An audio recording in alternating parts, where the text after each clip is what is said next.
সংগঠনের সকল নেতৃবৃন্দকে জানাই সালাম, আসসালামু আলাইকুম।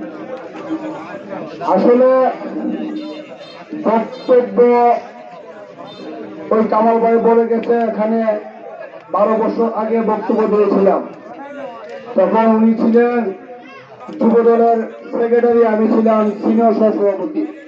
আমিও একটি বক্তব্য রেখেছিলাম এই জায়গায় দাঁড়িয়ে যে তুমি হাসিনা, তোমাকে এই দেশ থেকে আমরা বিতাড়িত না করে বলে ফিরব না।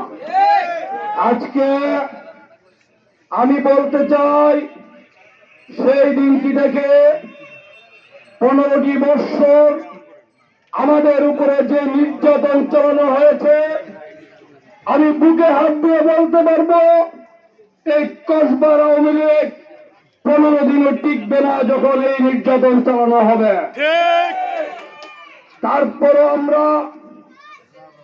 তারা গত নির্বাচনে বলেছে তাদের কয়েকজন মন্ত্রী যে বিএনপি ক্ষমতায় আসলে বা তাদের যদি পতন হয় আমরা নাকি তাদের 3 লক্ষ লোক মেরে ফেলব।